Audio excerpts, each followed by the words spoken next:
வணக்கம். அனைத்து சிபிஎஸ்இ தனியார் கல்வி நிறுவனங்களுக்கும் கல்லூரிகளுக்கும் யூனிவர்சிட்டிகளுக்கும் எனது தனிப்பட்ட வேண்டுகோள்.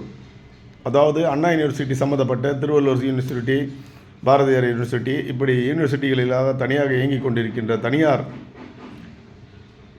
கல்வி நிறுவனங்கள் இருக்கிறது. அரசு பள்ளிகளில் இப்பொழுது இந்தியா சுதந்திரம் அடைந்த பிறகு இவ்வளவு மாணவர்கள் அரசு பள்ளியில் சேர்ந்திருப்பது இதுவே முதல் முறை. மிகவும் வரவேற்கத்தக்கது. தமிழக அரசுக்கு எனது மனமார்ந்த நன்றி. கல்வி பாடத்திட்டங்களை நல்ல ஒரு சிபிஎஸ்இ சென்ட்ரல் மத்திய அரசு கல்வி பாடத்திட்டத்தை போல் நன்றாக பயிலக்கூடிய மாணவர்களை தேர்ந்தெடுத்து மிகவும் நன்றாக படிக்க செய்து அவர்களை உயர்கல்விக்கு பரிந்துரை செய்ய வேண்டும் என்பது ஒரு பக்கம். அடுத்தது, இப்போது வேலூர் எடுத்துக்கொண்டால் பிஐடி இருக்கிறது. கிங்ஸ்டோன் பொதுப்பணித்துறை அமைச்சர் அண்ணன் துரைமுருகன் அவர்களுடையது மற்றும் வேலு அமைச்சர் அவர்களுடைய கல்லூரிகள், இப்படி பல கல்லூரிகள், நிறுவனங்கள், பள்ளிகள் இயங்கிக் கொண்டிருக்கின்றன அறக்கட்டளைகள் மூலமாக. அந்த அறக்கட்டளை பள்ளிகளுக்கு நான் வேண்டுவதெல்லாம் என்னவென்றால், ஒவ்வொரு கிராமத்திலிருந்தும் 2 மாணவர்களையாவது ஒரு வகுப்பில் இலவசமாக படிக்க நடவடிக்கை மேற்கொள்ளப்பட வேண்டும்.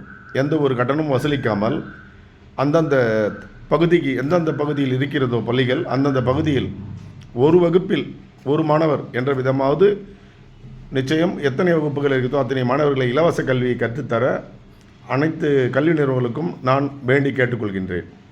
ஏனென்றால் கல்வி விலை மதிப்பில்லாதது.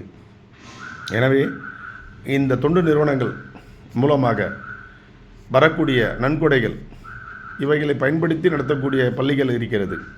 அவைகள்லாம் விட்டு இன்றைக்கு பல கோடிகளை சம்பாதிக்கக்கூடிய கல்வி நிறுவனங்களும் மெடிக்கல் காலேஜ்களும் இருக்கின்றன. அவைகளெல்லாம் government quota, SC quota, SP quota, இப்படி கோட்டாக்கள் வழங்குவதை விட கிராமங்களிலிருந்து வரக்கூடிய மக்களை இலவசமாக சேர்த்து படிக்க வைக்க வேண்டும் என்பது எனது ஒரு வேண்டுகோள். எனவே அரசுக்கு நீங்கள் செலுத்த வேண்டிய அந்த வருமானத்துறைக்கு செலுத்த வேண்டிய தொகையெல்லாம் இப்படிப்பட்ட மாணவர்களுக்கு செலவு செய்தால் நிச்சயம் அந்த குடும்பங்களும் மட்டுமல்ல, அந்த மனித குலமே உங்களை வாழ்த்தும். எனவே தயவு கூர்ந்து இனி வரும் காலங்களிலாவது அந்த கல்வி நிறுவனங்கள், பெரிய பெரிய நிறுவனங்கள், கல்வி நிறுவனங்கள் ஒரு வகுப்பில் ஒரு மாணவன் வீதம் தத்தெடுத்து அவனுக்கு அனைத்து கல்வி சம்பந்தப்பட்ட உதவிகளும் செய்து பெரிய ஒரு நல்ல நிலைக்கு ஆளாக்க வேண்டும் என்பது எனது வேண்டுகோள். நன்றி, வணக்கம்.